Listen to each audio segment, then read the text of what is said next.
Hi everyone, this is Dave. I haven't done a vlog for a long time again. I just seem to get so busy, and I thought today was an appropriate day to do a bit of an update for you. First of all, I'm going to tell you, don't stare at the nose. Goodness sake, I'm like Rudolph the red-nosed reindeer again. I get this very sore tip in my nose sometimes, and it's probably just when I'm working hard, probably stress related or whatever, but it's just so painful that you can't even touch it, so don't stare at it. But anyway, I shall tell you why I've decided to do this vlog, and that's because on the main Geek Noise channel, and certainly on Twitter, over the past sort of 3-4 days, I've had so many messages just sort of asking me for my opinion on the Samsung Galaxy S4. And the reason I haven't done that on the Geek Noise channel, one is because I've been so busy, but also because I wasn't that impressed. I suppose the mobile phone or smartphone I've been most impressed with over the past couple of weeks is the HTC One, because they really pushed the boundaries when it came to the actual design of the hardware.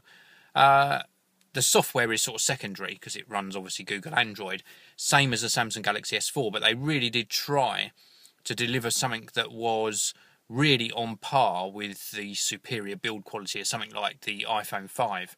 So my HTC One coverage will take more precedence or more importance over the Samsung Galaxy S4, which isn't coming out till sort of later in April anyway. But today in this video, I just wanted to let you know what I actually thought of the Samsung Galaxy S4. Now, there's apparently two versions, one with a quad-core and one with an octa-core processor. And both of them will be very good performers. Obviously, the 8-core processor will give a lot better performance. With regards to design, not a lot has changed, really. Yes, it's gone up to a 5-inch screen. Yep, okay, fair enough. Also, it's sporting 1920 by 1080 resolution, which is brilliant. That's sort of what seems to be the standard for 2013, this full 1080 resolution screen. So nice high PPI, slightly thinner as well, and the rest of the announcements were pretty gimmicky, really, in my mind. We've got this thing where if you look away from the screen while you're playing a video, it will pause. Well, the problem I have with that is, what if I'm watching a boring video? Does that mean that if I go, oh God, this is boring, it's going to pause? It's going to take me even longer to get through that boring video. So obviously a feature you can turn off, but yes, very gimmicky and not impressed by that. And then I forget the name they gave this, but where you can hover your finger above the display. And a few reporters are saying, oh, that's fantastic if you're female and you've got nail varnish drying or whatever, or perhaps you've got greasy hands and you don't want to actually physically touch the screen. But again, a gimmick. You know, how many people are really going to use that?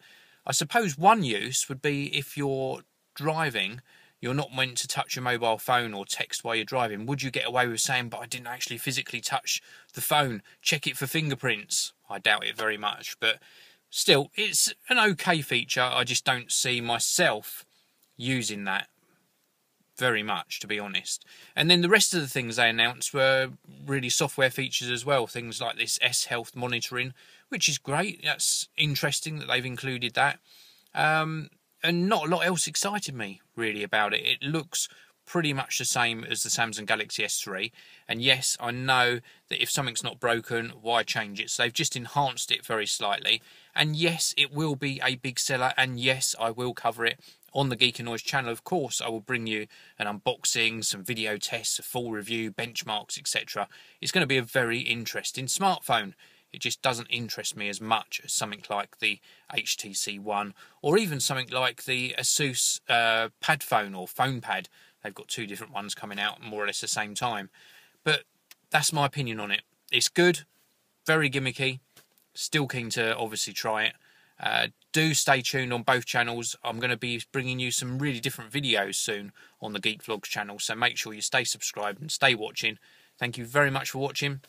I'll see you all in the next one.